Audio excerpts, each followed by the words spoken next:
Blog Talk Radio. Blog Talk Radio. The motherfucking saga continues. Yo, what's up, world? It's badass thuggin' like I usually do, and you better turn it up, bust some speakers out, cause we off the motherfucking cuff. You dig how we do it? Dog Pound Gangsters 2000 and beyond. Bleh. What's up with it, John? Man, don't change that down. This your player partner, the legendary Cocaine. And you tuned in live to Off the Cuff Radio. Better not touch that down. Wiggly. Yeah, this is Cassidy, the hustler. And right now, you listening to the Guillotine. Show them the respect they deserve, man. Off the Cut Radio, man. Y'all already know how they doing it, man. I need y'all to stay tuned. They've been doing it for years, so show them the respect they deserve. And you heard it out of bars, man. Easy. Keep it moving like this. Yo, this your boy Rampage. You're not rocking with the best. With Off the Cuff Radio. Classic. History. Fix your face to all you haters. We off the cuff, baby. What's up, everybody? This your girl, Bonnie Dollars, the Queen of Trap, representing Crenshaw, and you are now tuned in with Off the Cuff Radio. What's up? What's up, y'all? This is Miss Irresistible, giving a shout out to the live show on Friday nights, Off the Cuff Radio, and I'm live from the 704. Yeah. What it is, man. This your man, King Eric, the media assassin. We're episode 673. Show sponsored by Screwball Radio, which you could check out every Saturday night with me, Black Poet and Comet. Sponsored by Buddy Boy Entertainment, Da Vinci Clothing. Got my host T Max with the facts on the line. What's good? Freshest frequency, Off the Cuff Radio. Shout out to our co-host of Spirit Ill out of Sandman, Lady Chinchilla, and of course DJ Sincere, Dirty Basement Radio.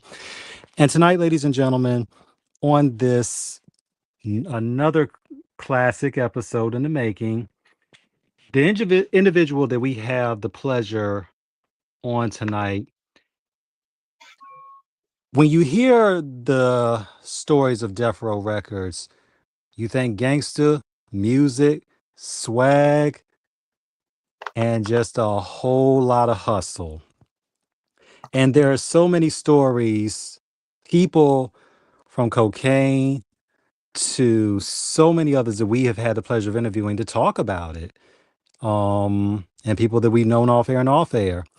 This man that we are about to converse with tonight is one of the integral pieces of it in terms of the muscle, but also one of the most intellectually gifted, savvy, streetwise individuals who has always been stand up 10 toes down and represents everything it means to be a soldier in the crew as one of the pillars of making sure that everything was like it should be over the road. There's really not much else to be said about him other than we are so honored and privileged to have him. And he's here to tell us his life story, everything that he has been through, to clarify matters that have been a subject of speculation, and so much more about the man, the myth, and the actual. Ladies and gentlemen, without further ado, the legendary, the one and only, Mob James. What's going on, man? Hey, Mr. James Mcdonald. What's going on, man? What's going on with you? Oh, man, just over here living life, just, trying to better myself every day, That's all. Taking care of my grandson. Man, look, father, grandfather, soldier. I mean, you got a lot of stories to tell. And we got to get right to it. Tell everybody about yourself.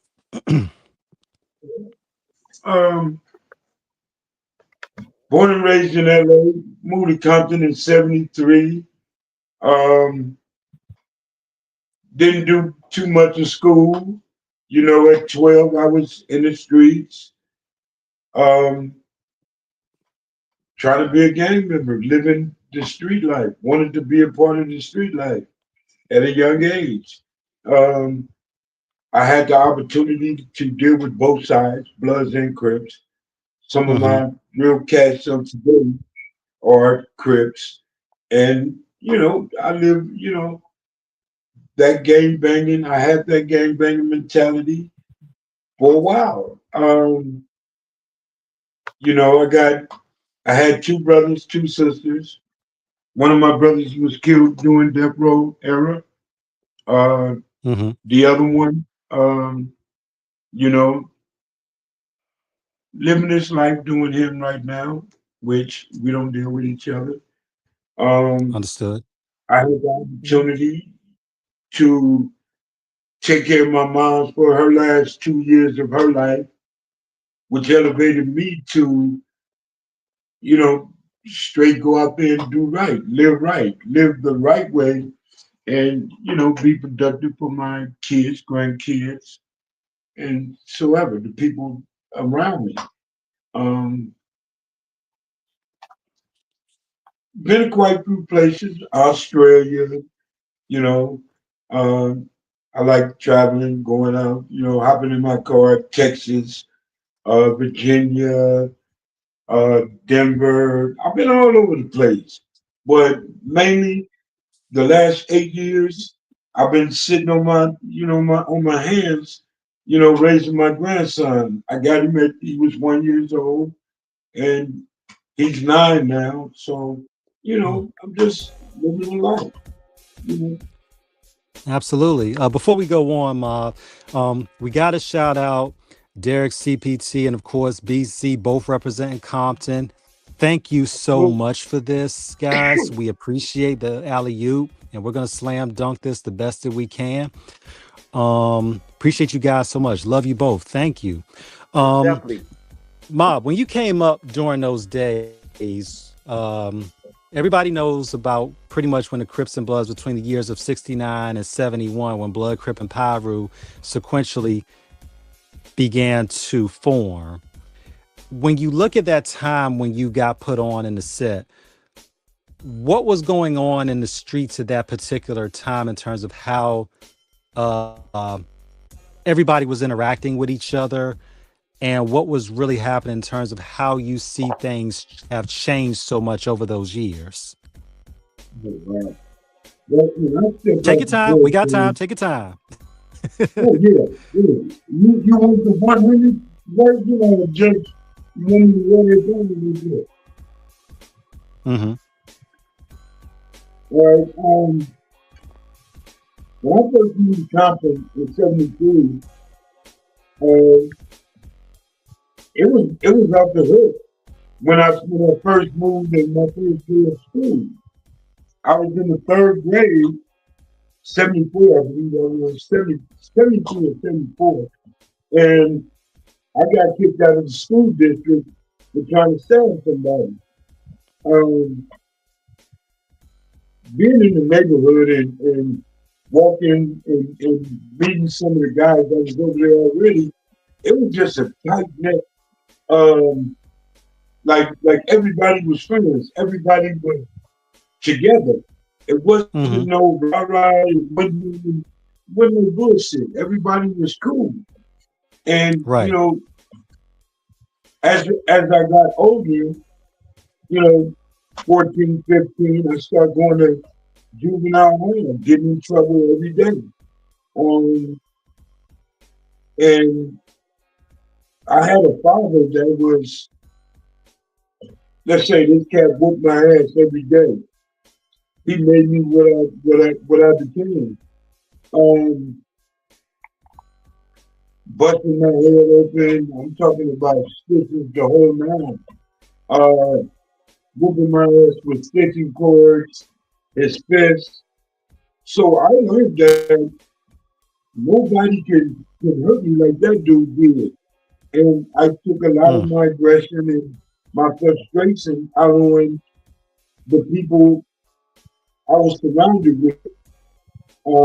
1980 was the first time I was shot, and I was Mm. shot here in my left side, could have died. And that's when it was on, like really on. I would cut half a bat, cut a bat in half, and put a string around it, and I would terrorize with the motherfucker. Um, I was carrying 238s. I wanted to be aggressive as I could be.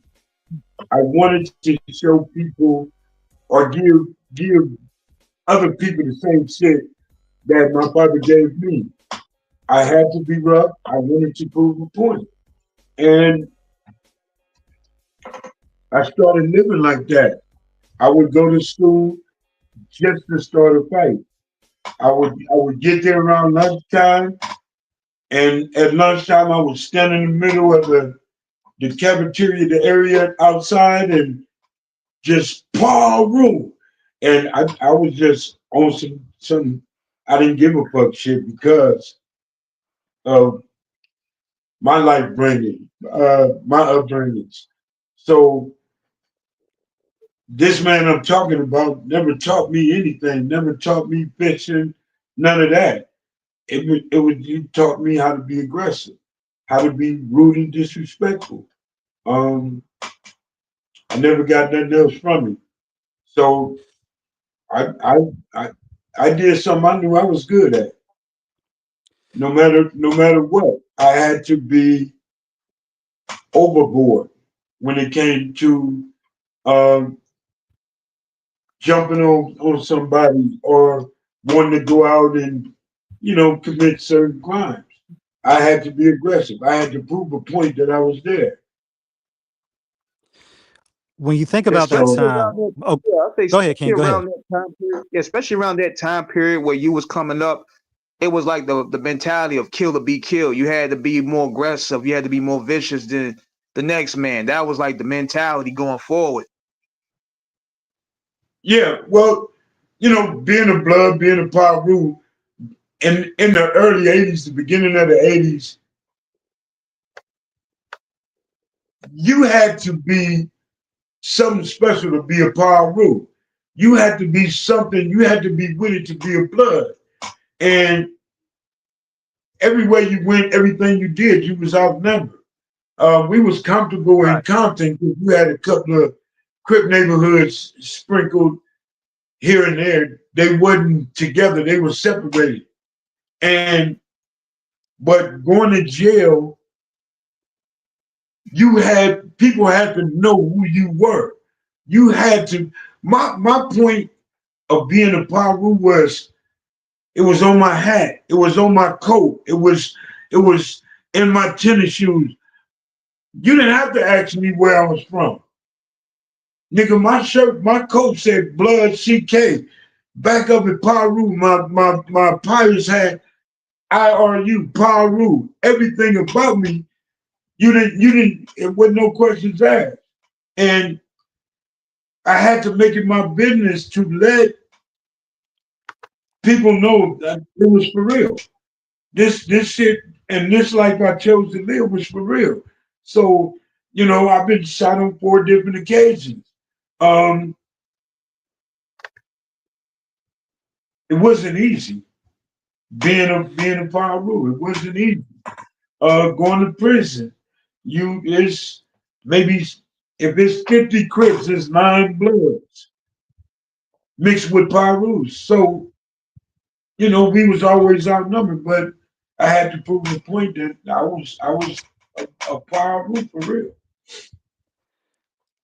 Um, Man, and I mean, shout out to our listeners in the stream right now. We see y'all. We appreciate y'all. Thank y'all for listening. When you think Yeah, hit about that that like time, button. absolutely. When y'all think about it right now, in terms of when you think about what was going on at that time, of course, when you met the OGs, rest in peace to King Baba Louie, Bobby Lavender, and all those guys. I mean, you all people don't really understand at that time how big it was in terms of where the Crips had rose to prominence and how you all were outnumbered on the streets. And one of the Tanays that was always gospel with the Bloods and Pyrus was that there was never any infighting between each other. You all, for what it was at that period, it was always you stood together, one band, one sound, one crew, one flag, and we ready to bang on anything. Um, when you think about growing up out there in Compton, South Ward, South Waldorf, South Via Barron, Mahalo, West Palm, Stockwell, Your School phone breaking up. Street, can you hear me? See, your phone's breaking up a little bit. Yeah, you good now? Okay. Yeah, Yeah, when you think about Compton Boulevard, Rosecrans, all them spots where everything went down at. Um, and just being out there. Um, Obviously you carved out a reputation for yourself. What did that when was the watershed moment that you realized that you really, really people recognize who you really were out there? well, a lot of people, and this with a lot of guys, a lot of people know the name but don't know the face. They don't have a face with it. And Right. you would hear Mob James this, Mob James that. They never bothered me. I never looked at it like that. I was doing me. I was being a power root. I was being a game banger. Um, I was doing what I thought at that time back then what I was supposed to be doing. And I lived Hmm. that life. And I wanted to live that life to the fullest. And just like most of the people, these guys out there that y'all see, that's it's right here. And that's all I wanted to do. That's how I wanted to live. I became a gun fanatic in '80. When they shot me, they elevated the game. The game is now it's so easy to do you and prove a point because I didn't have to hold no conversation. I didn't have to ball up my fist. It was so easy to play that role. Should I say? I'm not bragging or nothing like that, but that was the easiest part of the game. That was the easy. I didn't have to uh, uh, be up close, which I preferred, up close and personal. Um, it just made Mob James' job a little more easier at that time. Um, being a power in Compton, everything in Compton was tight neck. No fight, no homies really doing this and that outside of the BS. But with nowhere you couldn't go in Compton without being welcome. Hmm. Driving up Rosecrans was going from the east side to the west side, banging all the way up Rosecrans. You know what I'm saying? It was, I can say it was fun. It was just a way of life, man. It was just a way of life. And those that didn't live that way, or those that uh, was part time about it, you know, they didn't matter. Even in the hood, they didn't matter. If you weren't living the way I was living, some of them guys fell victim, you know, to whatever the case might be or whatever I was feeling at the time, because they wasn't on that level. And if you shoot somebody from the hood, I gotta go and shoot somebody because you just ain't gonna do that. Right. And Right. that was the life, you know. And you survived getting shot and you survived your prison sentence, man. Like, how did you maintain getting through that sentence, man? Because a lot of brothers when they getting locked in that cage, they just wild out or they just kill themselves, man. Like, how did you get by the day to day? Programming. I kicked it with nothing but the homies. I didn't do the letting people borrow shit where you gotta go stab a motherfucker if he didn't pay you back your suits.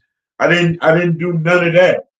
I just stuck with my kind And if it was on, it was on.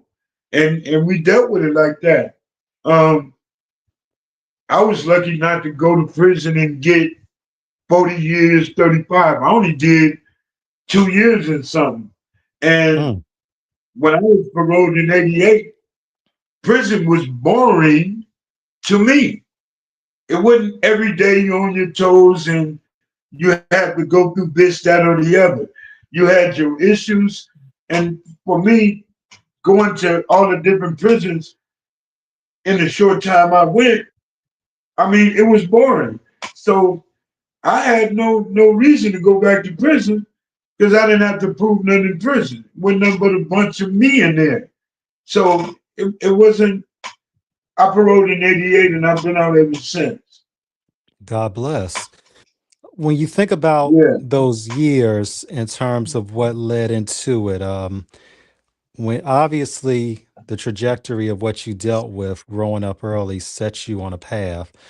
Um, that's I'm trying to get my words together because I want to give respect to it, but I also want to acknowledge in terms of where people, in terms of how they come up, it can influence their decisions, good or bad.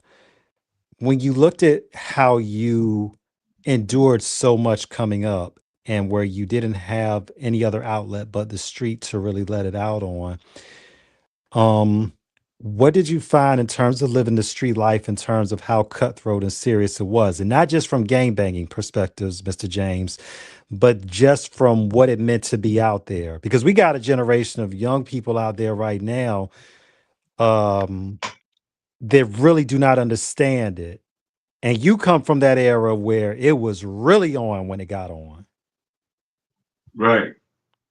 Well, a lot of people, and I didn't understand it.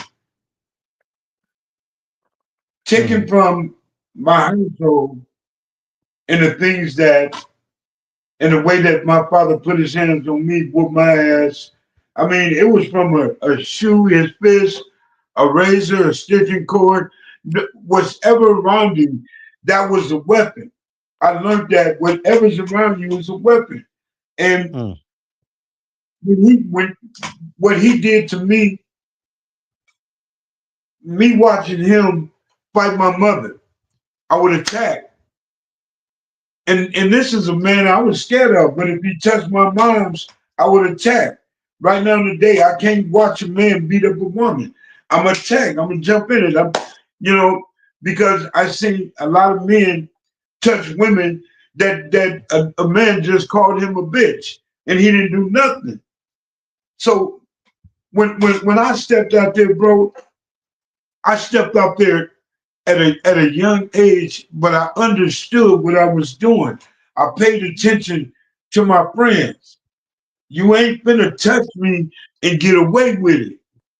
So I think they saw who I was before I did. I just came with that mentality that, man, I already had this before. I already seen this before. You know what right, I'm saying? And Right. me and my two brothers, we did everything outside of our baby brother didn't go in and do the gang banging shit with us. We wouldn't take him, Timmy Root, we wouldn't take him and do nothing with him because we gonna have to deal with our moms. So right. me and Buntry were, were out there. So it's so crazy because I didn't pay attention to the fact that my pops made me what I was until I was out there doing something and I was over aggressive. Right, And, right, I'm thinking I'm carrying, I got the same traits as this dude. This dude taught me how to be something different. And being young, I didn't think about being happy. I didn't think about no good shit. Hanging out and walking the hood with a gun, at a young age, 15, 16 years old. I wanted to do something with the gun. I wasn't thinking about nothing else. I'm in this moment. And like I said, I've been shot in places where I could have been dead, you know? And I never thought about, damn, I could have died today. No, it made me more angry. I got a hole in my chest and I'm out there. They gotta pay for this. I got shot in the back, 4-5. They gotta pay for this. I got up and left the hospital. I got shot with a shotgun. Still got both shots in my hands right now today. And I was like, fuck that. I got shot, almost got my shit shot off. So every time they did something to me, it reminded me of my pops. It reminded me that they got to pay for it. And it wasn't until I was 17 when I had the opportunity to confront my biggest monster, Pops. And that's when I knew I'm a violent motherfucker and I didn't care. Mm-hmm. He told my mom she was ready to come back home. No, you're not. Not here, you're not. Right, right. And I meant every bit, I meant every word of it. Um, Understood. the biggest ego I've had, Mm-hmm. I don't know more. He passed away. It's me not being the one, keeping it 100. Um, I wanted to, but it was too close to home, and I felt that I would hurt my moms and my sister and them if I did that. Then I looked at it on the flip side. If I'd have did it at 17, I'd have been out of prison by now. So I came home and you know, a old ass man or whatever, but I I got my money's worth. But no, I let things go ahead. It's all I let good. it be. It's all good. Huh? And what it's all good. And one thing about it is revenge is something that is inherent when one injures, but sometimes that dish is best served cold because it's going to burn you with the heat in terms of what you try to serve to others. When you grew up, and this is all going on before 1984, which is a very poignant year because this is when crack hits the streets. So Yeah, the crack on top of gang banging now, this is when crack hits the streets and the drug trade is in full swing in South Central, Compton everywhere. Freeway Rick, shout out to him. We've interviewed him a couple times on the show. Much love. What was it like once the drug trade hit? And this is where you really started seeing the gangs getting fractured because of this. When it hit my hood, Mm-hmm. 83, we all turned against each other. Mm-hmm. Cocaine destroyed what we had, the respect we had for each other. It Mm-hmm. killed the game. Um, One of my best friends, Master Ron, he lived with me. And when I got that sack, I went out and started doing me. And I left him out instead of me and my nigga making this money. I chose to do me. Right. And I Right. fucked up like a real brother, homie, slash, we do anything together. I fucked that off because of the cocaine. So Mm-hmm. we start seeing some of the homeboys' mamas, hanging out, looking fucked up, then turned into something different. And then it didn't matter no more. So that's when all the extra bullshit came out. You gotta watch your back. You gotta watch who you hang with. You gotta all those things came and it never went back to being right after cocaine. Never went back to being right. And that's just not in my neighborhood, but you seen it all over. The guys that made more money didn't fuck with the people that they really should have fucked with. A lot of guys lost their lives by the homies, wanting what they had. So Mm-hmm. it's like the cocaine like killed us all. And not just And saying being a gang member, but black men in general. Killed us all. and it created that whole cutthroat mentality. Now you know it was already there, but you also had periods of where there was a sense of unity. You know, you had it with your gangs and you had it with the black empowerment movement. But when crack came in, it had just eliminated all that, and it created this selfish cutthroat mentality that you even see now. It fractured the black community in more ways than one. You know, back then in the early 80s, all the homies could come to my house and my mama, she'll feed everybody. Now Mm. you seeing some of the homies' mamas on the street.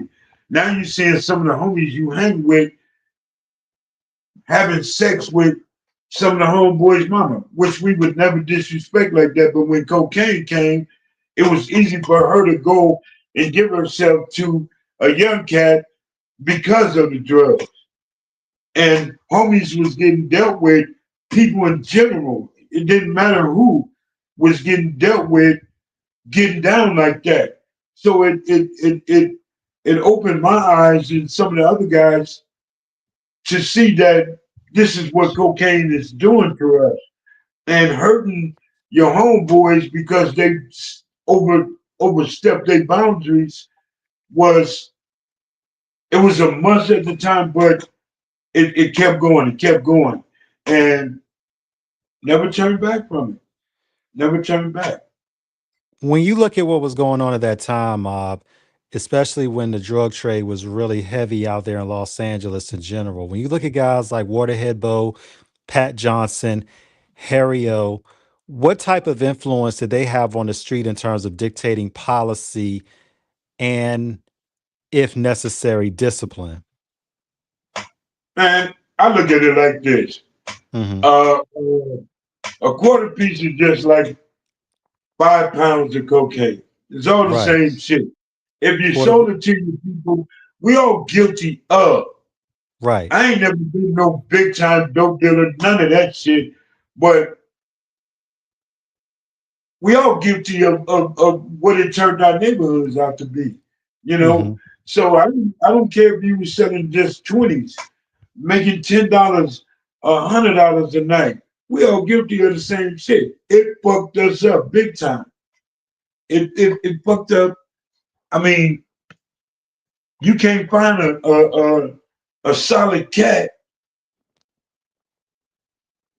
in 90, 85, 87. It was all over. And everybody that wanted to believe that we done came up out of this or we overcome that, that's a goddamn lie. You look at shit today. These cats out here on every other kind of drug. When cocaine played out, they doing every motherfucking thing around here. So it's a nonstop situation that we have and what everybody call they in the neighborhood, in their community. So man, you can't come back from that. One thing about it, though, even with all the drugs and the hustling and the tussling and what was going on, there was also something happening in Compton as well. And it was the hip With hop. It was the music, you know what I'm saying? And then not only just in Compton, but also Los Angeles, all over, Mixed Master Spade. Yeah, man. I mean, Ice-T, NWA. I mean, you know, it was the music scene in Compton and LA was beginning to blossom. It wasn't the powerhouse that it is now, but it was a burgeoning nascent movement that was beginning to get traction. Tell us about what you experienced in terms of watching a lot of the local homies who had musical dreams and endeavors and what it was like around the area with homies hustling to get it, getting it out there. Me living the life I lived, I really didn't listen to DJ Quick was selling tapes in the early Mhm. 80s. I Okay. would listen to Kid, I would listen to Second and None. I didn't listen to Hmm. anything inside of that. you couldn't play rap music in my car really. I was always oldies. So the Batarang, when that came out, it caught my ear. I listened to shit like that, but amongst the Right. homies playing it and all that, I never played that shit. I've always listened to oldie music. I learned from oldies. I didn't learn from street rap. I was past that bullshit. So what they was rapping about, we already doing this shit. And it wasn't as good as it is today. And, you know, it played a big part because when I came home from prison, I got Suge knocking on my door. This 1988. And they was Okay. doing, I never been to a concert or did none of that shit. So in 88, they had this thing called the Budweiser Superfest. And they Mm-hmm. was going to different states and counties and shit with all this rap shit. Back then they had uh Kumo D, Heavy D, Guy, different people. Mm-hmm. So Bill came and got me and brought me aboard. And then I brought one of my other homeboys, Showboat, aboard.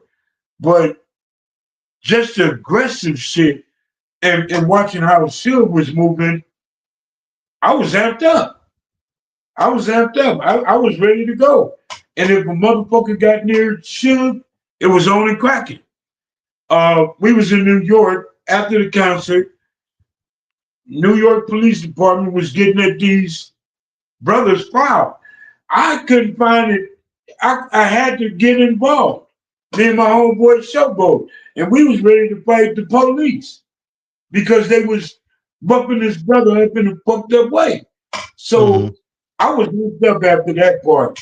And you know, going different places with Suge and what Suge wanted at the time, I I gave him everything he asked for. Everything he asked for. If he looked a certain kind of way, niggas got their ass for it. It didn't matter how big they were, it didn't matter. It didn't matter at all.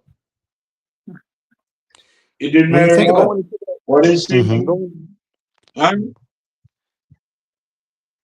Yeah, when you look I at that can't hear you.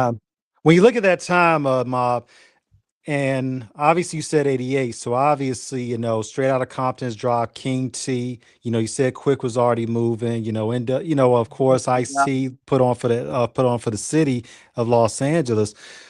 Um, because when we think about the original crew, you, Suge, Buntry, Neckbone, Heron, all of them, and then some of the other homies would come later on. And if I'm not mistaken, and please correct me if I'm wrong, because we want to get this right. Is this when Suge was still kind of in his early stages in terms of being a bodyguard and such at first, before he actually made the transition into music?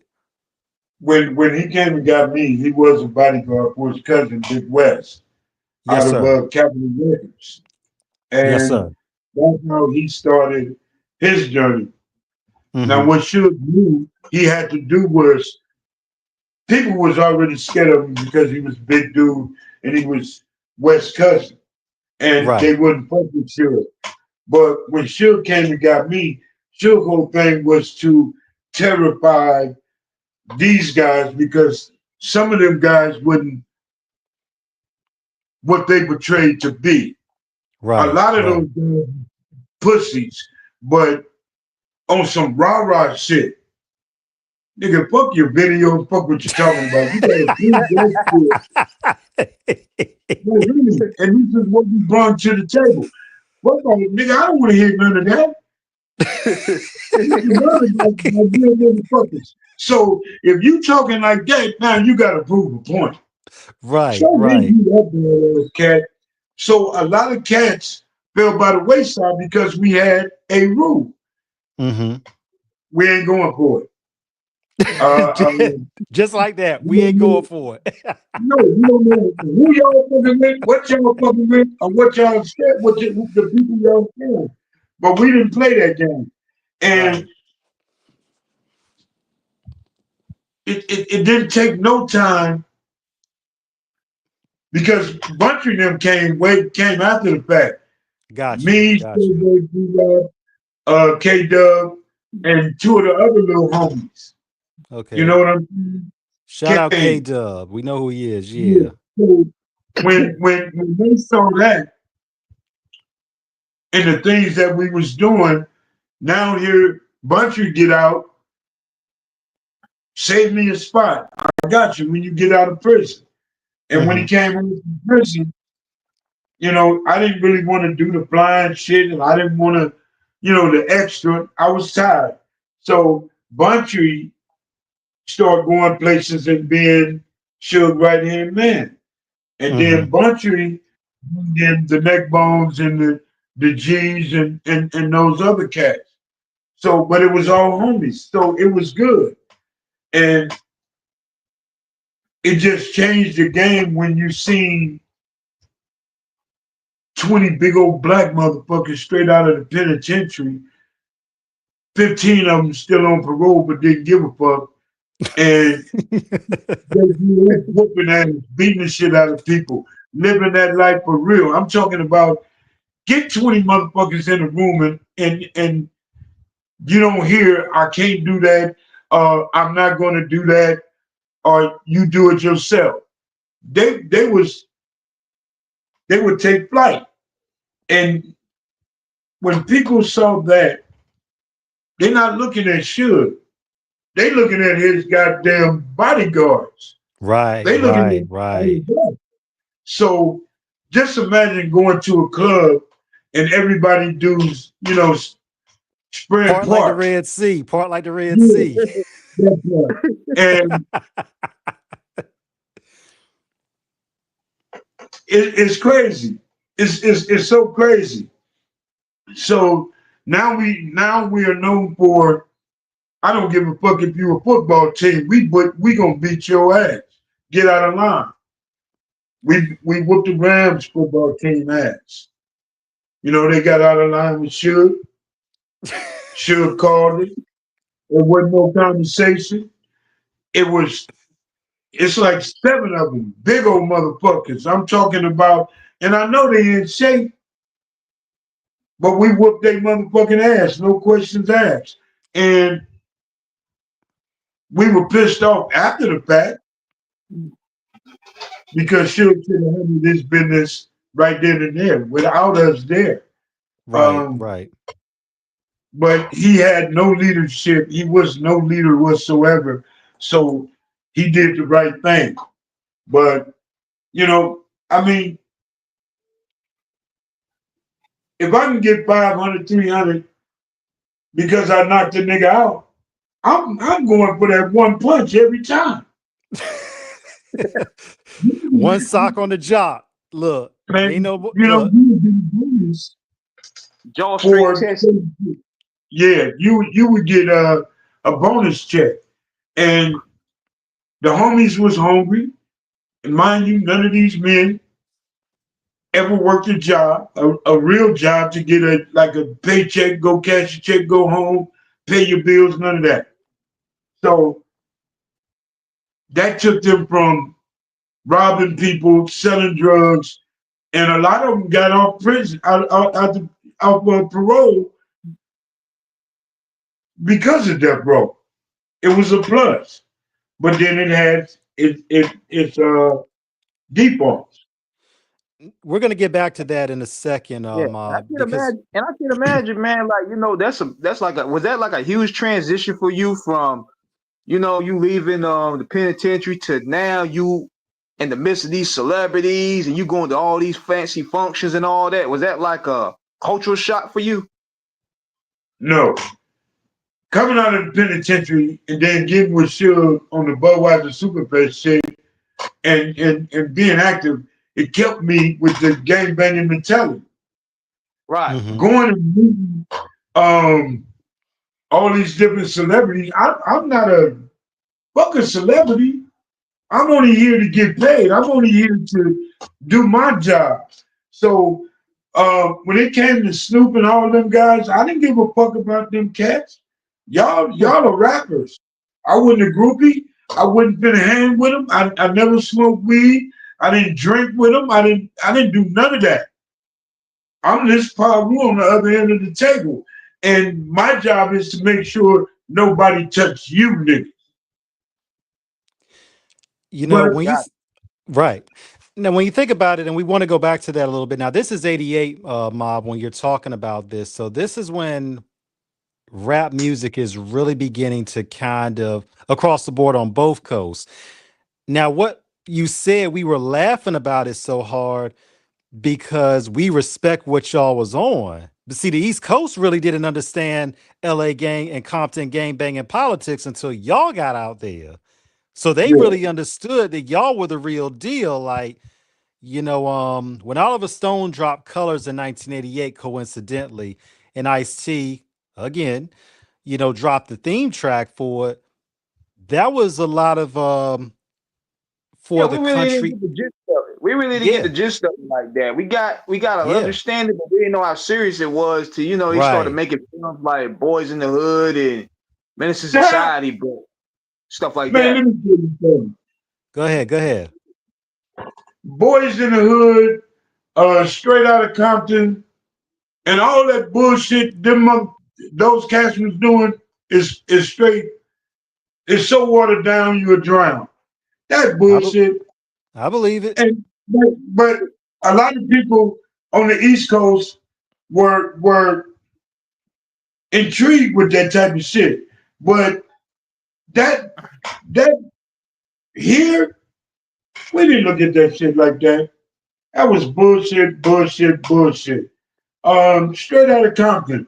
Bullshit, bullshit, bullshit. Show me one motherfucking gangster that was on death row. Dr. Dre. Well, I start with him. Straight pussy. They were coming to Compton doing shows and shit where this dude had glitter lipstick and a World whole class wrecking goddamn crew. motherfucker looking like a motherfucking reflector. Those cats was never taken serious. Right, right. The only closest thing that they had to a real gangbanger was Easy. Shout out Kelly Outside Park. of that, man, them niggas, man, don't believe what you see and what you hear until you test that motherfucker. They were pussies. That was Yeah. pussy. And You the thing know, about and go ahead, go ahead. No. you listen to these guys, and everybody want to be a bad guy, like Suge hmm Knight. Everybody want to be that bad guy, and I don't know why. Some people are supposed to stay in their place, know who you are, and know what you bring to the table. You don't need Mm, to do this and get out that there and part. get your cut good. And a lot of these dudes out here want to be the tough guy and go out there yada yada, and they not here no more. So I don't want to say it like that, but it was all bullshit. No, we get what you're saying, Mob. We get what you're saying, and Yeah, we respect it. You got a lot of kids out here who want to be gangbangers and live their life because of what they see. I tell people and kids today, you don't want my life. You never want to be like me. You never want to live that life. Everybody can't live that way. And through the grace of God, I'm going to say I was lucky several times. hmm I could have been good. The things and the way I lived in prison or on the streets, I should have been in prison for the rest of my motherfucking life. But I've been blessed. I've been given a second chance, a third chance until I realized that, man, boy, you blessed. Knock this shit off. And I gave it up. I let it go, you know. And uh, uh, uh, these guys want to live that life, and they don't have an ounce of that in them. And they continue to try, try, try. The shit we have today, this is not gang banging shit. These niggas are straight stupid. Let's They get not into paying attention. Go mhm. ahead. Let's get into that, Mob, because because we're glad you brought that up because you're dropping so many jewels on us. When you look at what was going, when you look at what you all did, and you all had a real reputation back in that day and Yeah, we still out there. do. When you look at what's going on social media today and how so many are, we got so many, youngins out there, the YNs, who are so quick to put out all the business of We all the content. bad things that they do out there, all the worst shit imaginable. And all in the name of trying to manufacture or get a microwave media cook up of some clout out there. You as an OG, how would you all back in the day have looked at it in terms of individuals who were that blatant and stupid, we might add, to put all their criminal behavior online like that? A lot of these guys that's on this motherfucker today would have been killed. A lot of these guys, these social media Mm-hmm. is our cocaine today. Social media is creating gang wars when it shouldn't even be, because Mm-hmm. these students getting on here want to be this bad cat now. Some of these cats you hear say they just started gang banging in 2015. Yeah, you don't, you can't start gang banging in 2015. So living this life today and then getting on social media and posting it, you're telling everybody. And if you had my mentality then and put it with the social media shit today, a lot of these cats wouldn't be here. What the fuck? Y'all think it's funny, but social media is our cocaine. And a lot of these cats, and it's crazy because people that watch this shit, this is the shit they love to hear. They don't want to hear men talking and a man addressing his situations and getting from point A to point B, being a grown man. I done had homies die in my arms. Mm. I done seen some shit in my lifetime where a lot of these cats today is gonna throw up or run. But here we are, social media is bragging about bullshit.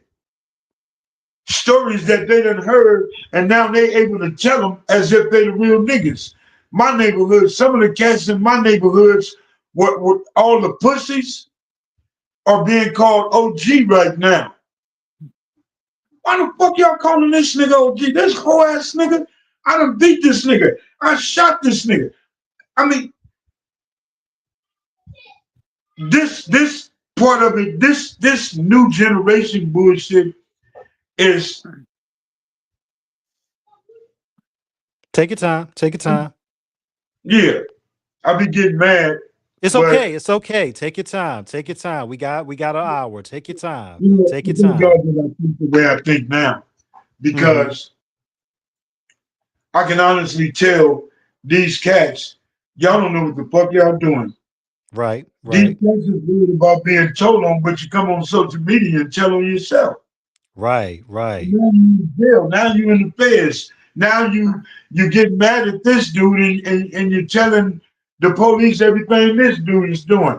Now you got gang ricos all over the globe because you got California cats coming to different states and cities that wouldn't warrant it, or they running from their hood and then they go in different states and start uh, uh, this gang shit, and it's too late when they find out he was a fucking pussy that this nigga got them in Ricos. It's so crazy that, we don't pay attention to what the fuck we see in front of our face. And we allowing social media to dictate how we walk out the front door. I Mm. want to be like that. I want a podcast. Anybody can do a podcast now. Anybody can say what the fuck they want to say. They taking it off of music and bring it to social media, talking. I'm this, I'm that, I'm this. Who gives a fuck? That's how people should look at it. But we're not looking at it like that. Everybody got a camera, everybody videoing shit, and you see people taking videos of young men on the ground. I got so many pictures that people want me to post when I do a show. Mm-hmm. When my brother died, that taking life is painful, for one. And we watch the pain in my mother, my aunties, and my family. And it fucked me up because, damn, this is what I'm doing? Just because I heard one person, hundreds of people are affected by it. So just imagine, just It's imagine okay. the bullshit. It's okay. The bullshit. No, I'm. It's so fucked up because I have a lot of remorse, in a sense, Right. that if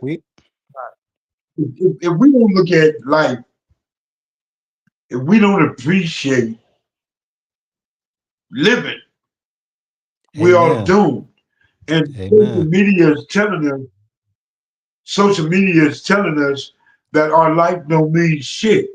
And these people allowing us to look like fucking idiots on social media instead of, these grown men like me in their 60s, late 50s.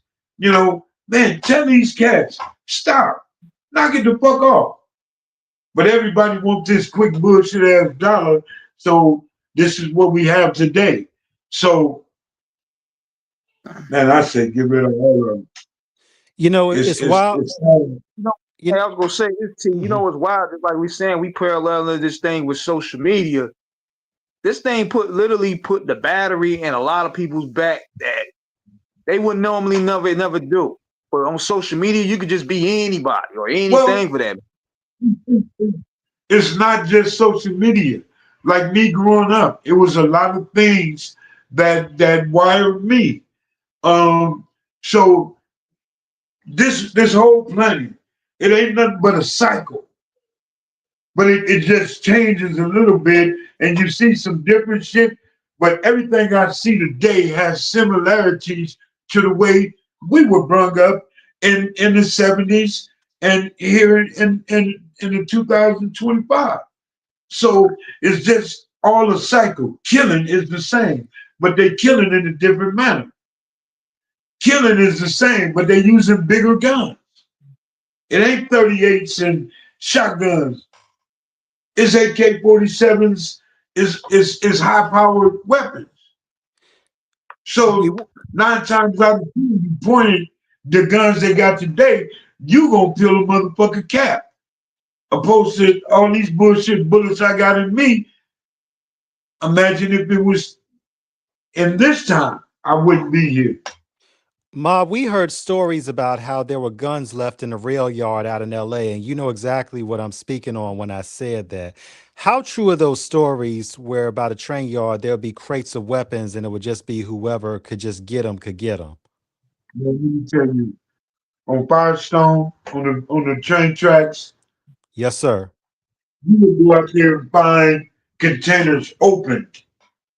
This is my uncle at the time. And you would find pretty much whatever the fuck you wanted. And they knew. They knew what it was all about. But it had to come some kind of way. And I say this, a dumb motherfucker ain't gonna pay attention. This is what the police want. This is what society is telling us. We need y'all to kill yourself. So we gonna step the game up for you. Outside of what the police was doing to the gangbangers, how they would take us to different neighborhoods and drop us the fuck off. How the police, if the gangs, if we wasn't at war, they created one by taking life and then come back and say that, oh, we heard Whoop the Whoop killed your homeboy. Why would the police do that? They wanted war. They had to have the conflicts. So as we continue to kill each other, now they got OSSS, they have the gang units, they have all of these things to employ these guys that's working against us. You couldn't be in or caught somewhere in Linwood after 12, you might lose your motherfucking life. Because they was out there and they was ready to kill. And a lot of people lost their life just because. So it was rough in our days. And you still having that shit today, but just in a different way. It's crazy, Now you got Mob. It's crazy, Mob, because when we think about it today and how everything is ubiquitous, because what you said really, really struck a chord with me personally about what you said about social media and how motherfuckers feel like their life ain't worth nothing. And we're not, and what I'm about to say is not from a street level, but it's just about living life. You know, when we look on social media, everybody's rich, everybody popular, everybody's way up. Like nobody goes, yeah, it could be anything, and nobody and they're just totally going to ignore the fact that this is real life. But like King said, on social media, everybody wants to portray an image, and you got these young people in their young early 20s believing that their life is a failure because they're not a millionaire or they're not an influencer. I'm like, you're in your early 20s, you're a baby, you still living your life, you still trying to find yourself out there. You know, don't let the don't. Well, you got more cats out there claiming to be rich and they ain't nothing but a fraud. You can look True. and play the part, you Right. know, like I said, when them rappers were doing their videos, they had a man come with a box and everybody put their jewelry on. After that shit was over, they took that jewelry off and put it back in the box and he gone. All that shit was a facade. All that shit is bullshit. Everything you see on social media, it ain't that many cats rich Right. that's really living like that. There's so many cats out here want to be rich, but why are you acting like that? You know what I'm Right. saying? Right. Why are you pretending to be something that you're not? A rich motherfucker don't do nothing but create a whole bunch of enemies and get that one motherfucker that want what he got or what Tell he it. think he got. Tell it. And Tell it. your for playing that game. So, man, I've been around rich people. They are the boredest motherfuckers on the planet. They need friends. Mm. They need friends. And it don't pay to be rich and then go out there and look for those Mob James niggas. It don't pay you to go out there and want to be or act like the Mob James niggas. You ain't one of them. You ain't like that. You wasn't born like that. You wasn't raised like that. So how are you just gonna jump off the fucking porch and be this gorilla? It don't work like that. It don't work like that. It's Not for crazy. most. It's crazy. It's crazy. I wanted to say something right quick, King. What you said, Mob, makes is there's an instance of what happened, and what you said is absolute wisdom. I don't know if you're familiar with NBA player Javaris Crittenton. He's doing a life sentence. Um, he was in a he was in NBA, and he got into a situation where he got 23 years, and actually he's released now. I had to check my notes. But what happened was he got it caught up with the gangs while he was in the NBA. Like, he's an active player, and he got caught out with a Crip set. So he got in some, and even before that, this is the situation you may have remembered when he got into it with Gilbert Arenas in the locker room over, I think it was a card game dispute, and they pulled guns on each other in the locker room. But the stakes got escalated when he got in a situation where he actually shot and killed somebody because it had to do with a robbery. I think that somebody, if I got the story right, it was somebody robbed him and then they were looking for the people. They robbed him and then they just they saw who they thought it was, and then the guns got blazed and somebody got killed. But in all, this was a guy who already had a career, and then, like you said, he wanted to jump off the porch once he got money and a profession and wanted to get out in the streets. Suge Knight is doing 28 years. Was a millionaire. Death Row was worth over 64 million or a little more than that at one point. A lot, and pay attention. Yes, I sir. said it was a statement. Yes, sir. Just because you rich don't mean you got to go back to where you came from to prove a point or say, I'm down. I got y'all. No, Right. you make it, you leave. You made it for a reason. You take care of your family, do whatever you do. But you knew growing up and seeing the hood, everybody, you can't take everybody with you. One of Suge's biggest mistakes. Getting all the homeboys together and bringing them and trying to do something different. But then here we go. You got nothing but bulldogs. Everybody want what you got. Everybody want to be where you at. So all of these guys and some of these guys wanted to talk about the next guy to get closer to the guy. Right. And it created a problem. But here we are. I want to go back to the hood because I'm a millionaire. Boy, motherfuckers will be mad at me. Just gotta be mad. I'm gonna move on and live my life. I don't have to go back to the hood. And you see Puppy and all of these other brothers want to live that life and be rich.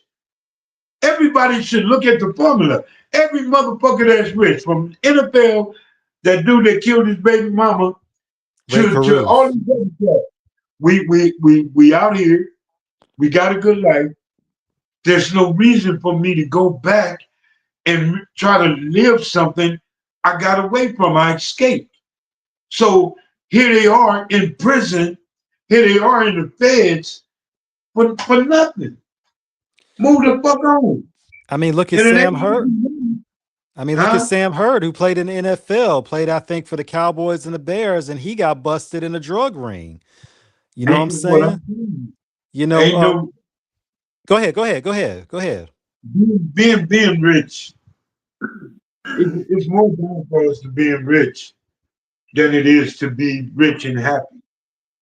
Because the majority of the black men that become rich or got lucky and made it want to come back and realize some shit that he was not really involved in. A lot of these guys, why gangbanging? If we look at it and see the shit on social media, everybody sees that gangbanging ain't giving you no paycheck. You don't get a pension. You get penitentiary or someone is dead. How healthy is that to be a gang member? So you would want out, just like a rich nigga. He would want out and go live your life. Grab your partner and help your partner out. But ain't no trying to be a gang member rich. And there's a lot of them that want to be gang members because that's what they need out there. That's what they need out there. When you look at it, I was gonna say this. Now, many people going back to the time where you was on Death Row, and many people would say that the minute where Suge started being on magazine covers, wearing the red on and stuff like that with the Rolls Royces, that was kind of like leading to the downfall. Now, when you being around him personally interacting with him every day, what did you start seeing him starting to change for the worse? Man, let me tell you, Suge wore a green suit, looked like the Grinch. And his dress code wasn't when his dress code changed, he changed. When the Mm-hmm. cars came, he changed. And it was about Suge at that time. When Suge started doing the vibes and all that bullshit, Suge became one of these motherfuckers that now that he got it, now he want to be everything. Just like the majority of these cats that make money and they want to be everything. Now I can be seen. Now I can fuck and be around certain women I couldn't be around at the beginning, or I knew wouldn't fuck with me. Suge became everything he wasn't supposed to be. Suge didn't have no business interacting in, let's say, squabbles. Uh, he didn't have to be argumentative with nobody. You had a force behind you that took care of all that. But when he wanted to participate in the squabbles and all that other shit, this is what Suge wanted and couldn't do as a teenager. His mama It's and them didn't allow him to walk through the hood. His mama didn't they didn't allow him to wear a burgundy bandana. Suge didn't carry pistols and walk the hood with us. So by having money, it allowed him to change. It allowed him to buy his way into some bullshit.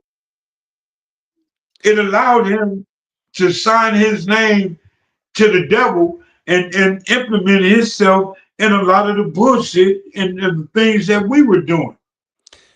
Now it's he's a cra- penitentiary. it's crazy, Ma, because we came up in that era of because we were young at the time that Death Row, formerly Future Shock in 1991 before it became Death Row in 1992. So we were young at the time when we first heard the Chronic with Dr. Dre dropping Deep Cover, of course, with Snoop. Shout out to them, for the music. And when Death Row came out and when Dr. Dre's A Chronic album dropped, we're watching nothing but a G Thing video and we're like just blown away with everything. And we like, yo, like they really living it out there. And that's what influenced y'all. Y'all on the outside looking in. Right, right, right, Everybody needs to ask themselves. I wonder what happens when the cameras turned off. right. I wonder how Suge interact when the camera's off with all these gorillas or without the gorillas. That's what everybody needs to focus on. Everybody is so damn. They live in that life. Snoop Dogg didn't see the benefits or reap the benefits of these motherfucking albums until Suge said it was time.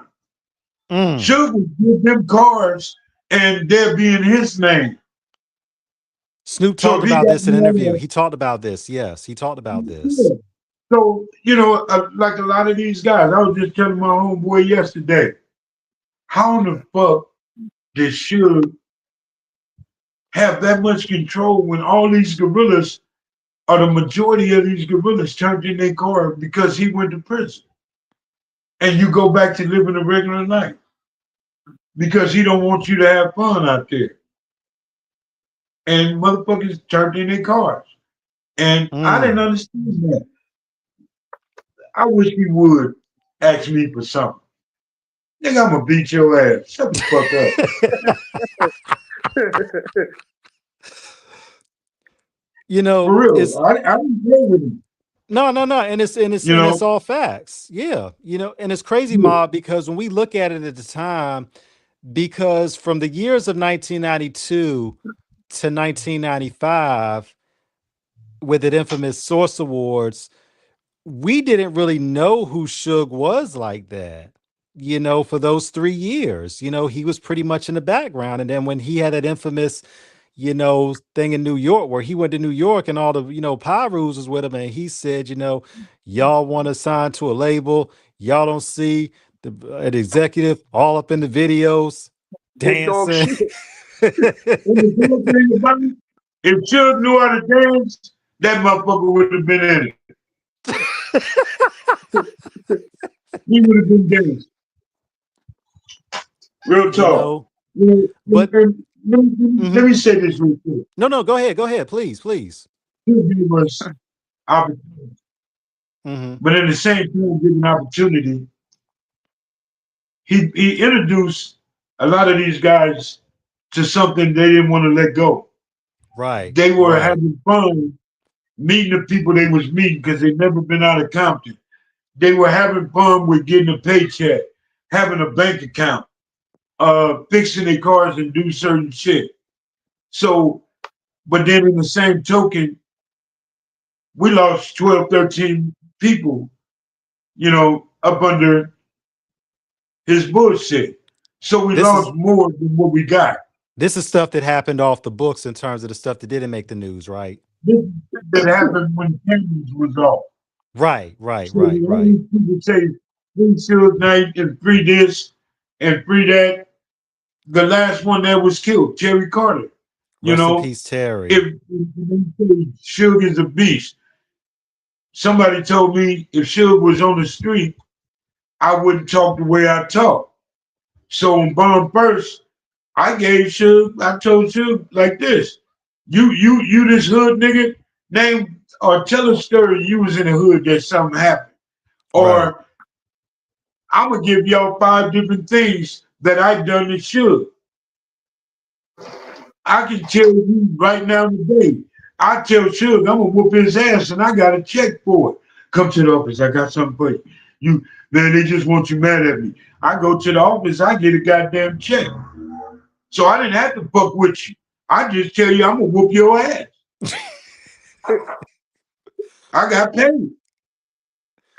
So it wasn't nothing, with his lowrider. I got 5 motherfucking checks because I told the nigga I ain't giving it back. Fuck you.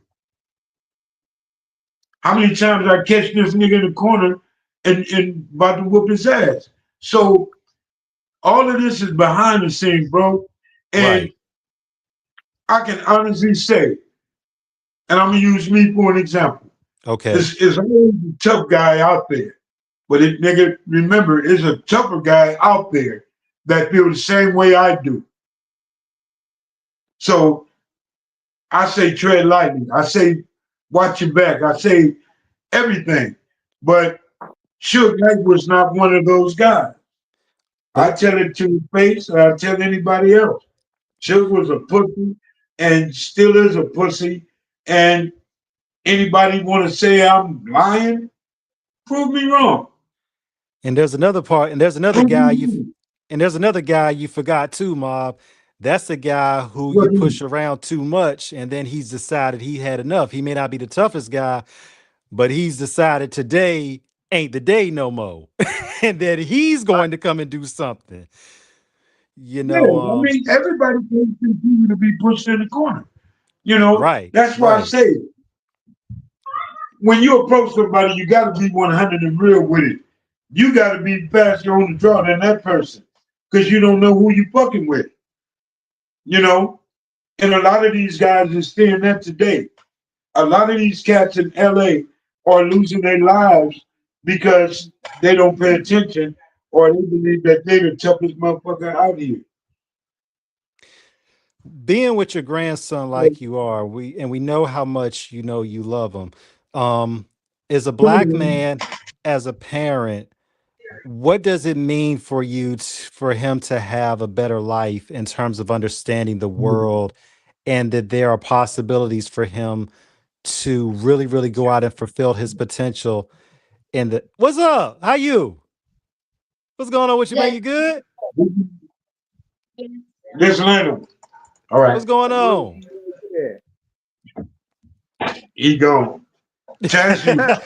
He made a cameo and then he dipped. But what does it mean for you to for him to have a better life and to understand things in terms of knowing that there's more outside of gang banging? There's academics, there's sports, there's finding a vocation that he can express himself in, that he can really grow and flourish. Man, I have 2 sons. Mm-hmm. And I refuse for my boys to live like their father. Mm-hmm. So my sons grew up, not being able to pierce their ears because I never wore earrings. I don't wear jewelry. My sons have never ever been in jail. My oldest son will be 40 in January the 5th. My youngest son will be 25. They have never lived their gang life. If I'd have seen that in them, they'd have had a problem with their daddy. I'm not living with that. I have never thought that I need to be their friend to be their father. I'm their Right. father. So my daughter, on the other hand, uh, her mother was a gang member, from Southside, and I took care of her for 8 years when her mother went to prison. And I waited a year. Her mother got married, got into truck driving with her husband, and I allowed my daughter to go back to her mother. But my daughter took the wrong turn because her moms went back to doing drugs and all this other shit. So this is my daughter's son here. She went to prison and they tried to put him in a system. So at this time, I'm in the motorcycle club. I'm doing everything outside of the law. And he was 1 year old. So I said, I can't let this happen. I'm Papa. Being grandpa is like being a father. So I took it upon myself to walk away from everything, drinking, everything, to raise my grandson. So here I am, just stop the street shit, and I'm taking care of 1 year old child. I respect every single mother out there that take care of their kids. That's a hard ass job. And to stop everything, the females, all that other shit, to raise my grandson, I just patted myself on the back and said I can do it. And here we We'll are. pat you on the back for it. We'll shake your hand, everything. Man, and it's a lot of men out there like me that's doing that.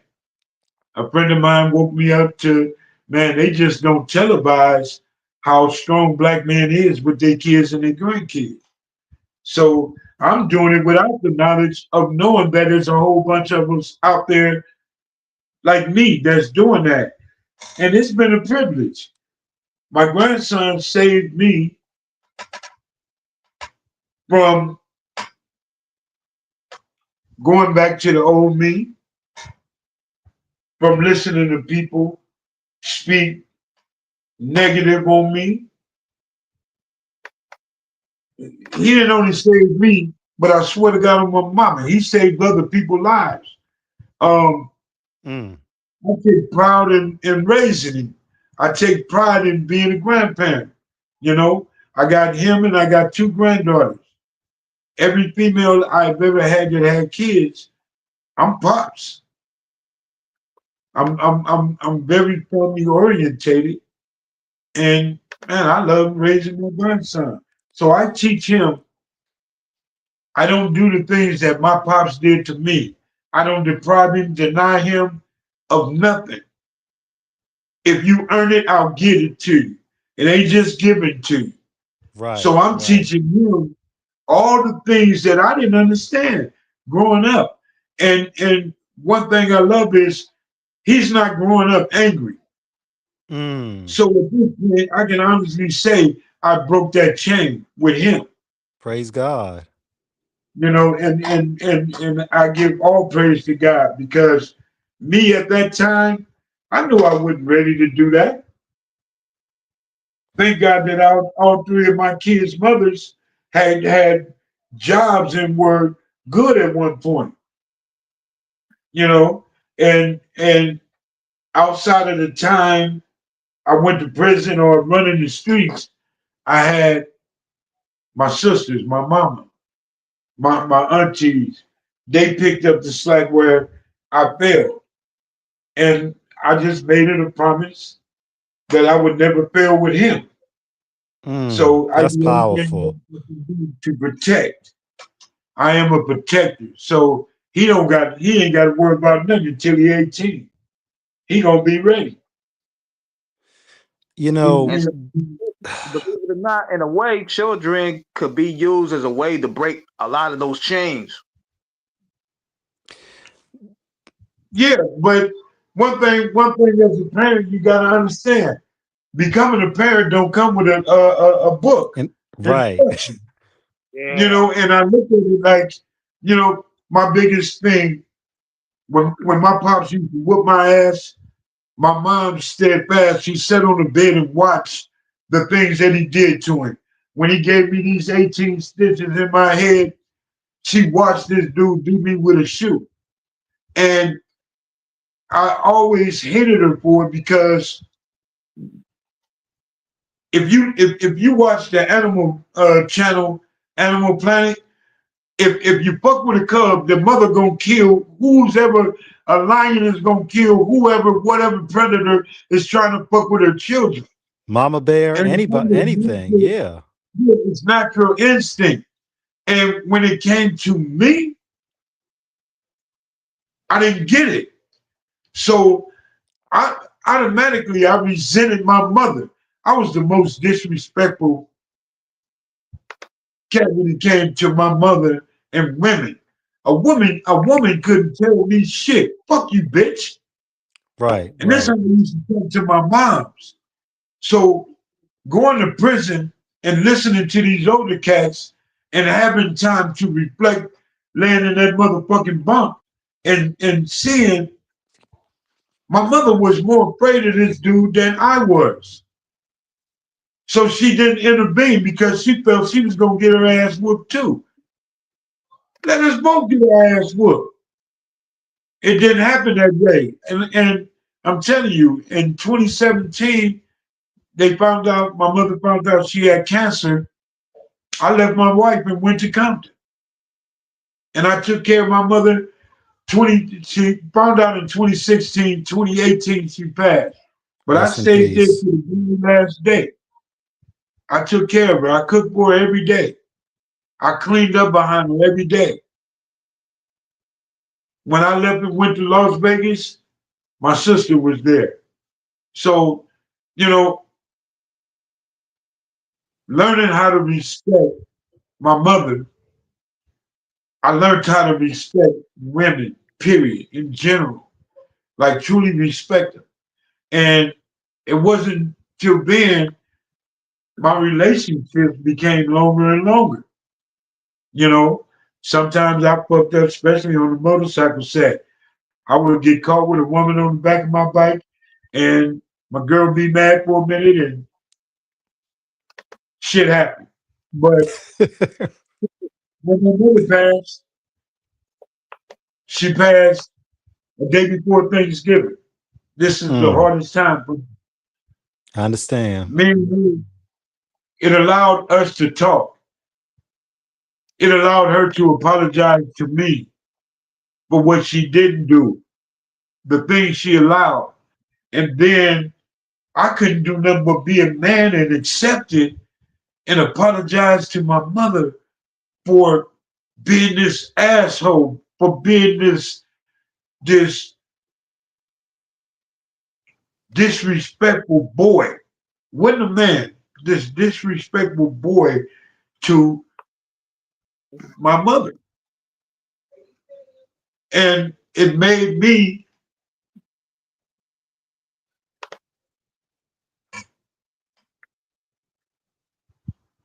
it made me a better man. It made me a better man.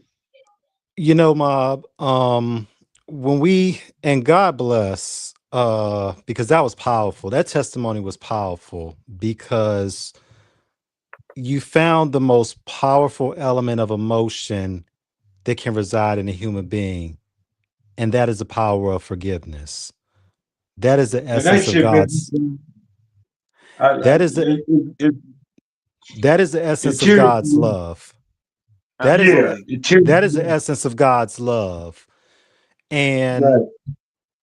for everything that you have been through, everything you have overcome whether or not you know it, you have inspired so many people with your testimony. You have reinforced and been the actual embodiment of Black male responsibility. I want to send this out to our audience. Do not Absolutely. listen to the statistics. Well, the statistics don't. Well, I'm getting my words. Um, don't listen to the negative stereotypes painted about Black men, because more Black men in this country are involved with their children. They are not deadbeats, and they are active in making sure that their kids are, prepared. Um, Right. you are a testament to this. To have two sons that have never been to prison, to have a grandson who you are showing it from both sides in terms of the academics and the street to let them know what not to be involved in. You are to be celebrated and commended.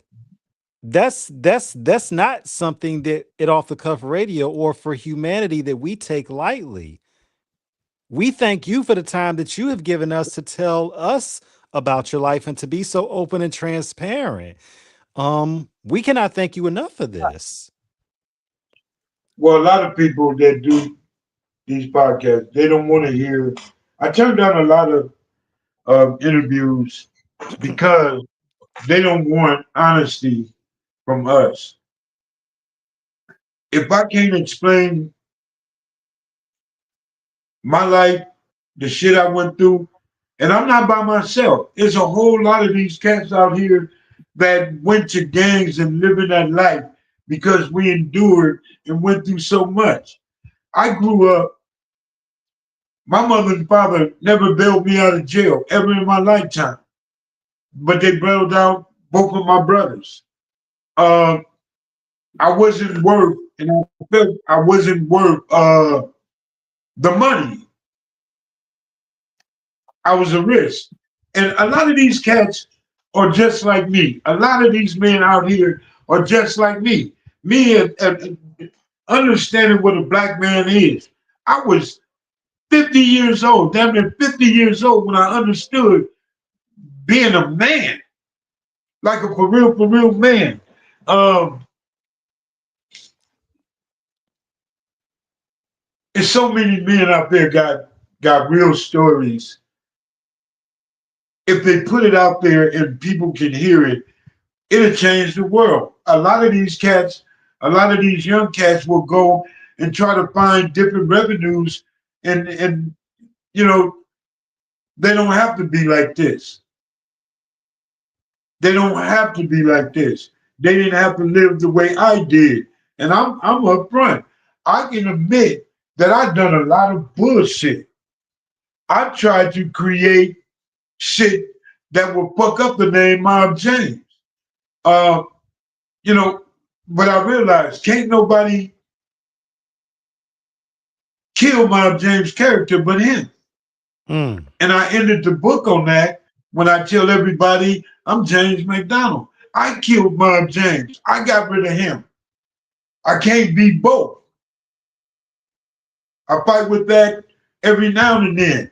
I need to go back to being Mob James where they understand me. No, I got a lot of people understand me now. So I don't need to go back into that and be him and be destructive and continue to tear down. Continue to tear down people. Black men that I don't even know. I don't have no beef with, no encounters with. And I just couldn't live that life no more. And Perfect I'm better off. segue. Perfect Yeah, segue. Yeah. Yeah, I was gonna say somebody have a question here. It said, Perfect when segue. did you Yes. realize the gang war lifestyle was at the time instigated by others?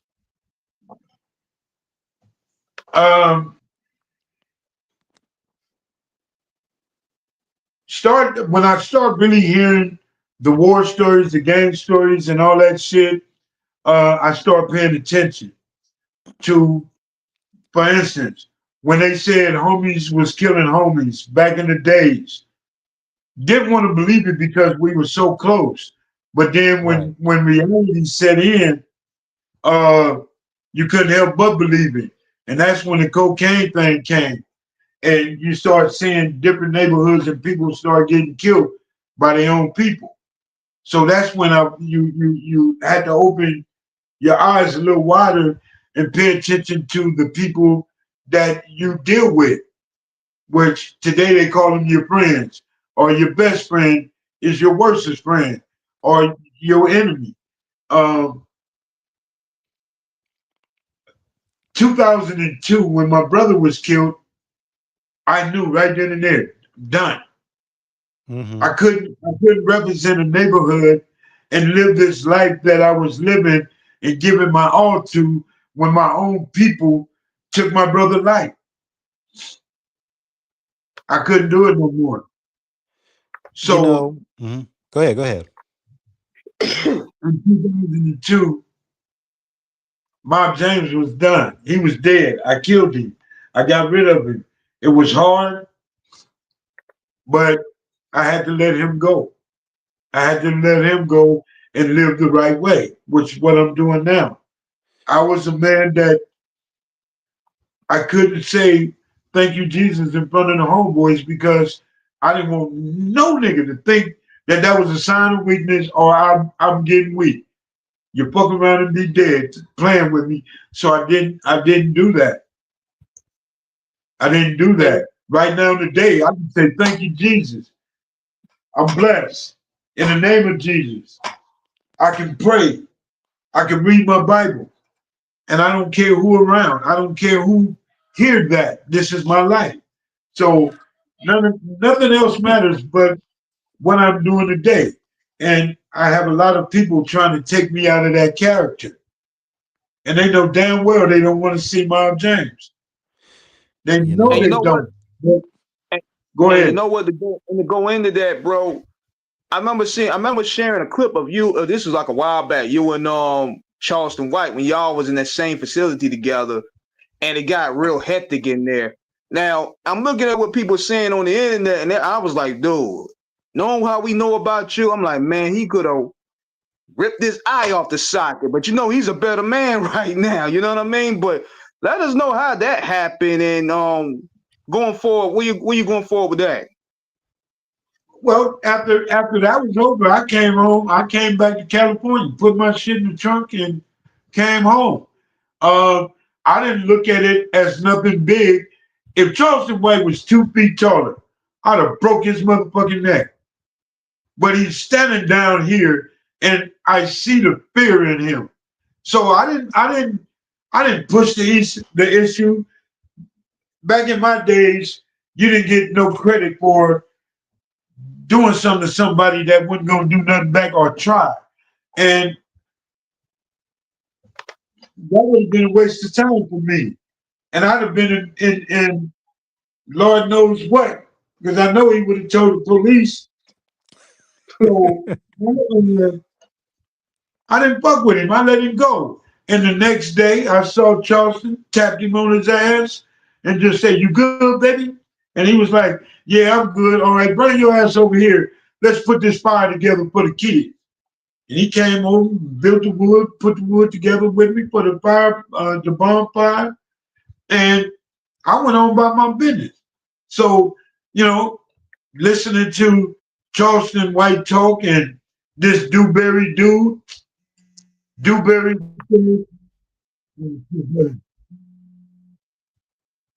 this Dewberry say, what motherfucker, I sit there and talk to you, but see, people don't say what happened off the camera. So Right. talking to him and what I'm gonna do, what I could have did, he ain't saying it would have you'd have touched Charleston, you'd have had a problem. Because he'd have got fucked up too. He'd have got fucked up too. And if I had to end my visit that way, then so be it. Hey, I'm all about protecting mine. So at the camp out, them cats was good. I did my thing and I left. So them talking, everybody's seen the truth. I asked Charleston, just tell me you want it. And it would have been a done deal. I didn't have a choice after that. I'm on plan B now. And it'd be the greed, I'd have broke his ass off. And Charleston see, White probably never would have been. that's the one thing about it, James, that people don't understand, that it takes a long, long, long time to get to where you're at from what you have endured and been through. And for you to grow, to evolve, to stand faithfully and concretely in your faith and your convictions as a man changed, this is what people have to understand. You may not practice those old ways no more, but those old ways are still something you learned and are in you to a degree. And people have to understand, don't make that man have to show you at least for 1% of it why he had the reputation that he did. But some people, like G Magic from '88 said, the beast in me is sleeping, not dead. And people need to understand that, you know. Right. Well, Um, like I say, I look at it like, you know, I'm a different person, mhm, and I just wish to live. I'm 60 years old. I'm not out there gang banging. I'm not in your way. So let me just live my life. Let me do what I'm doing and stop trying to drag me into your bullshit. But right. misery love company, if you gotta leave a reputation, these people want to try to drag you because this is a real story. There's a lot of brothers out there my age that made it through it. Might not have went through as much, but made it through it. And let me be me. Let me be me. I ain't looking for nobody. Your words don't mean shit. I understand that. I learned that. Just because they say that don't mean you gotta prove or you gotta kill to protect your honor, your namesake. None of those things mean shit to me. Living and being responsible and taking care of the things I need to take care of. I'm not going to do life in prison and I can't take care of my loved ones, my grandson. So I'm going to do what I got to do to stay out here so I can continue to protect. Will I kill for them? Yes, I will. Will I go Absolutely. to And we get prison for it. them? Yes, I will. But we're not going for that to happen. So I ain't got to worry about none of that. I don't have to worry about none of that. So, you know, it's just a whole lot of people out there like me that are that truly understand what growing up and understanding and elevating with all this shit. And I'm just glad to be amongst those that made it out, that got a Kind of, chance to live life the yeah, way I should. kind of as a anecdotal cousin to it. It's kind of like sounding like how Dre left Death Row. Um, I still have that Source magazine from 1996 when Dre talked about why he made the decision to leave when he did, because kind of a cousin to yourself. Dre said, I saw too much that was going on and I had to get away from it. He's like, it was just too unpredictable, and there is a point where you Dre realize, got scared. go ahead. Dre was scared. And Hmm. Dre didn't know how to say I want out when he wanted out. Right. He worked himself to that. Dre Got you. was scared that he might become a victim any day. Hmm. Dre was on pins and needles. I don't care what nobody say. You We know, believe it. it wasn't a huh? We believe it. We believe it. Knowing Yeah, the stories we know and we've heard from people off yeah, air, we believe it. right. So let's give Dre credit for leaving. Dre had another opportunity. He didn't leave until that opportunity came. He signed on Mm-hmm. the dotted line and he walked away from Death Row with nothing. Right. And he did the right thing, and it was his choice. And, it wasn't nothing that you could do about it. Nigga, you done took my woman. Suge did everything in the book to disrespect Dre, belittle him. Mm-hmm.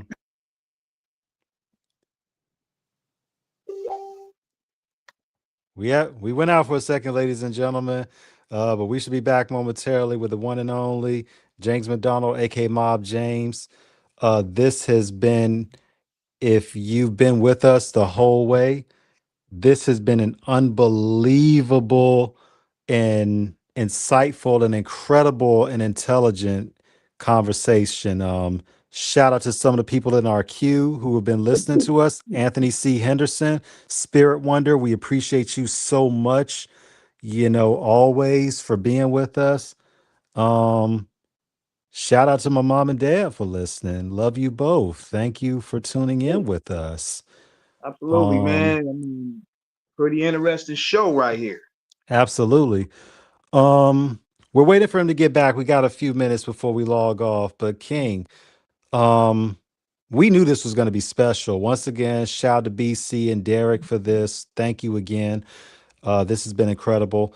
And shout out to Nene, Brutally Opinionated Podcast, who did an interview with Mob a couple years ago and did an incredible job in terms of her talking to him and getting to know James McDonald, the man, as well. King, we've heard so much about this man, but I think the most rewarding thing we have found with this is to I get think to he's know back the now. man. Okay, Mob, you Yeah, I'm with trying to us? get him back to you now. Okay, Hold on, give me a second.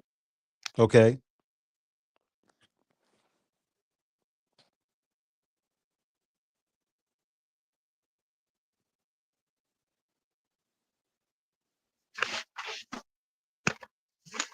Okay, we got him. He should be coming in momentarily. Here I go. Okay, we got you. Yeah. Um, but when you think about that, like you said, Mob, and a lot of people know the story, some don't, but you figure Dre, like you said, was able to leave because Dre was 50% owner in Death Row. So all he had to do was pretty much just give his share up. You know, what did people, when you saw how business was handled just in terms of what was going on at that time, what did you see in terms of how business should be conducted and how business should not be conducted dealing with people, which is the most important element? Well, when everything started going bad for me, Mm-hmm. I had to pay attention to the homies going against each other. Right, And one rule we had growing up in Compton and being a Paru, that we never go against the grain, that right, we never right, do the unthinkable to, you know what I'm saying? Once I seen that was breached, it was time to go. So we opened up Let Me Ride Hydraulics. I did that. So I didn't have to be around the bullshit. It was some people that I didn't want to put my hands on, and I didn't. So I was never a Suge yes man. mm, I was never, if I didn't like it, I didn't do it. And it became more common to do shit that wasn't even necessary. You know what I'm right. saying? I walked away. I knew this was it. Other than that, it would have sent me back to prison. And I didn't get this far to go back to prison, so I walked away from the bullshit. And I wouldn't participate in that. I didn't have no arguments with the homies. I had no dog in that fight. I was good. Tell us about that Like I transition told into y'all, I doing was getting my Arise. money. Yeah, I was gonna say this T. Huh? I was saying that what I was gonna say though T is many would say that Tupac getting killed in Vegas is what sped everything up to where everything crumbled real quick, but the cracks was already showing.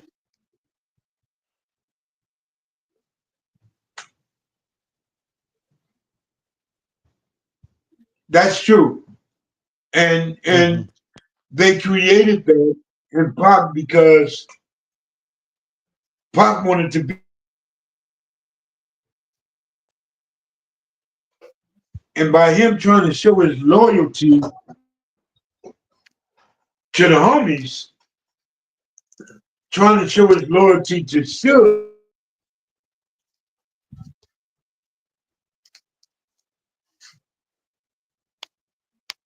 Tupac was never a Compton nigga. Right, So he right, shouldn't have never got into Compton politics.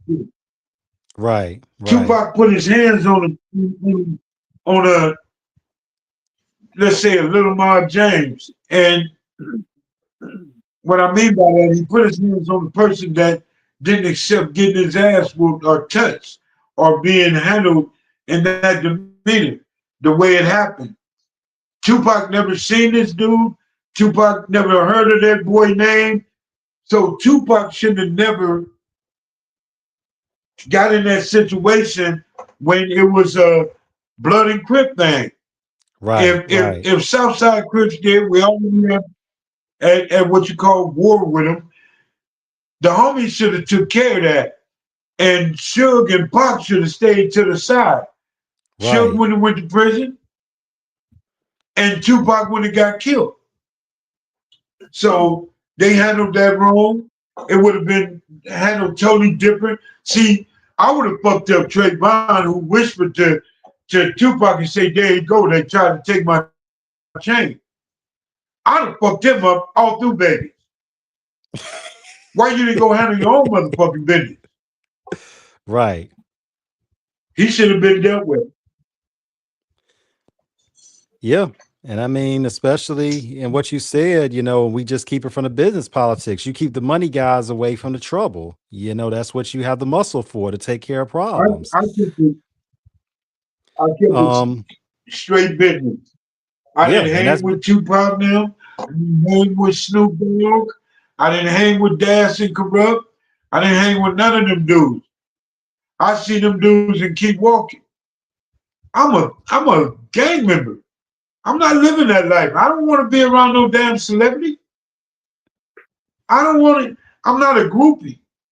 Unlike some of them cats, or one of those cats, when Tupac died, he get a big old mirror on his arm.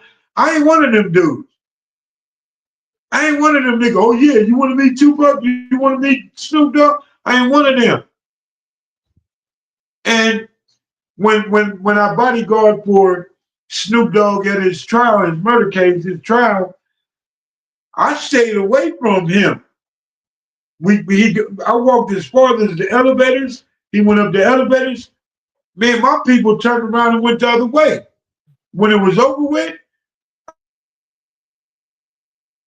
his car. But I didn't kick it with him. Let's take a picture. No, that ain't my job. That wasn't my job. I was still lightweight in that lifestyle. I'm a blood. I wasn't fucking with them.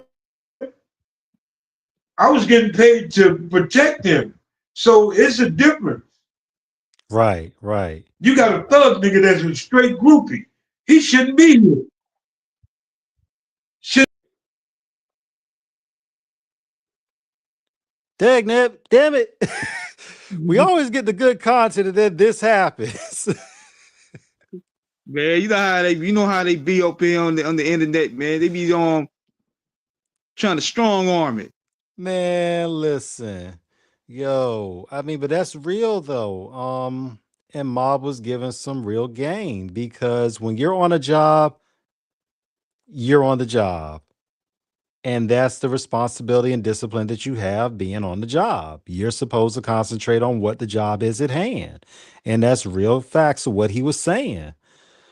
Um, but that's, when we look at When we look at how it is, man, we've been blessed to do this. But one thing about it is when we've done this show, King, is we've been in this together for so many years. Yes, sir. We've always learned this, that our job as journalists is to be impartial and fair, and when we conduct an interview, we're going to ask questions. We're never going to be disrespectful, but we're going to ask for the Yeah, truth. we And just that's let the people know. We just let people know how we get down for those who just chiming in because Mob James has a following, and we probably had people that never even knew about our show following just based off that alone. That's right. how we do it around here. You know what I'm saying? Like we let people tell their stories and bear their truth. That's what we Absolutely. do as journalists. You know what I'm saying? We let people tell the truth from their perspective, and we keep it respectful. And most importantly, we want to make sure that this outlet is one of integrity and honesty. And most importantly, the respect for our audience and our guests. Um, and for those listening who have taken the time out of their evening to join us, we thank you so much. We appreciate you. We love you all. God bless you all. He's back. And he's back. All right. Okay, now, and hopefully they won't try to mess with us no more. Mob, what you said about the discipline that you had in terms of understanding your job and not getting caught up in the limelight, how did you transition that discipline and tenacity into being a lowrider enthusiast and building cars? We need to hear this story.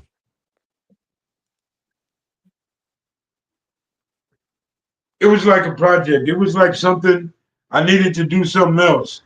And Mm-hmm. when he brought it up, and I said, let's do the lowriders. Didn't know jack shit about lowriders, but I had one of my little homeboys, Boomer, that knew how to do it because he had a lowrider, and I Mm-hmm. and I had the Chronic, Dr. Dre lowrider, Okay. and when they opened shop, I took all the shit out of Dr. Dre car because I said fuck Suge. I stripped that down. I did no for real. I stripped the car and I Right. put some of the shit in Boomer's lowrider to make his shit better. And the first car we ever got, the money, the half of the money that he put up for his car, already had the shit. Mm-hmm. So I took that shit and put it in his car and used the money to get the other shit that was needed. And we started making money off of that. So being Mm-hmm. business minded and being focused and comfortable in doing lowriders, now I'm in the groove. So what I did is try to elevate the shop. I hired my grandfather. I hired my uncle. Uh, I had my grandfather and my uncle doing all the like mechanic shit. If they needed something wrong with the engine, my grandfather and uncle fixed that shit. My grandfather is a mechanic by trade, working on diesels and shit. And he taught all his sons how to work on cars. So my grandfather, uh, truck and tools got stolen. I went and bought him a car from the homeboy and put him in the car so he can get his tools and everything to the shop so he can make money. And we made money. So it was just a good fit for me. And doing it positive in a positive way and making for real money without, going out there and had to put my hands on people or cut Suge out to get it. It was easy for me. It was easy. And I learned something I never knew before. How So gra- how gratifying was that? it was good, man. It was good. It elevated me.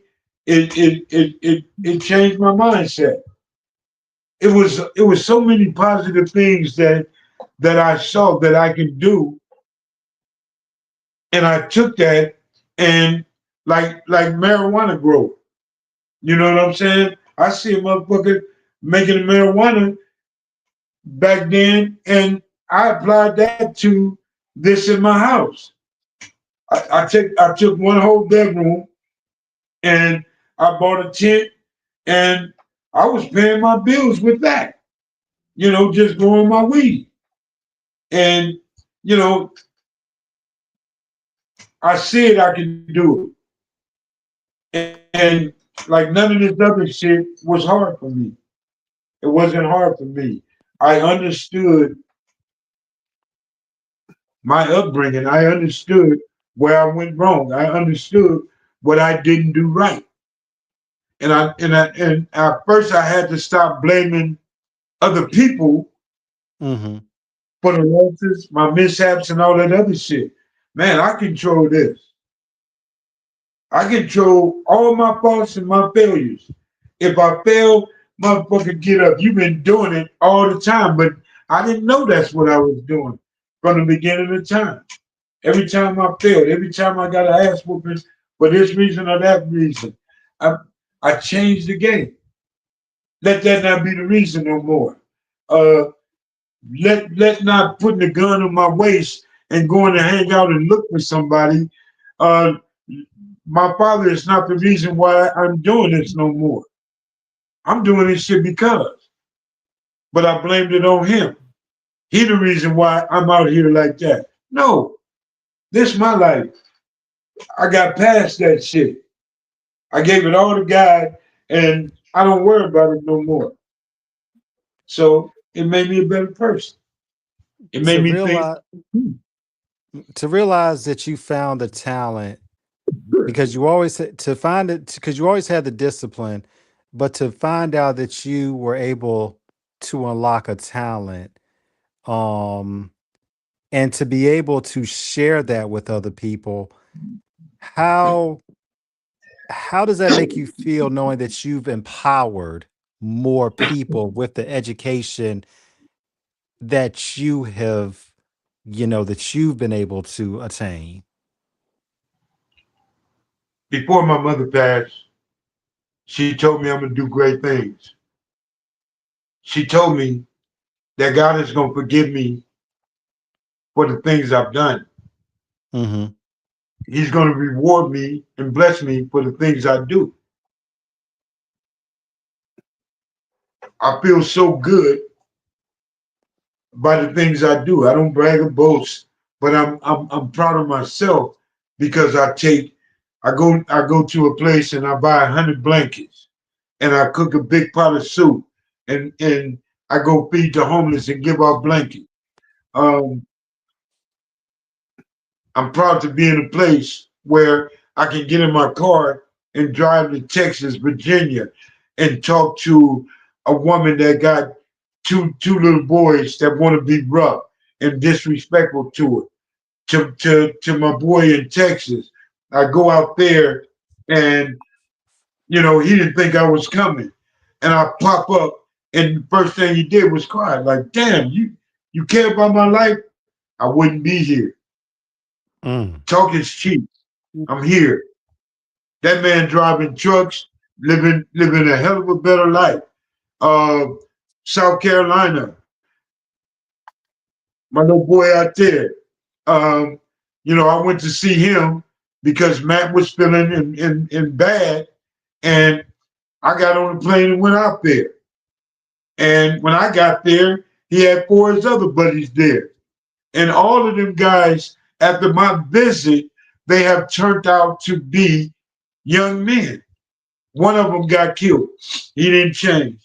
One Rest got in killed there peace. or something. But I thank God for the impact that he allowed me to make on certain people. I had a brother that thanked me for his son graduating and him not bearing his son. I told him that ain't on me.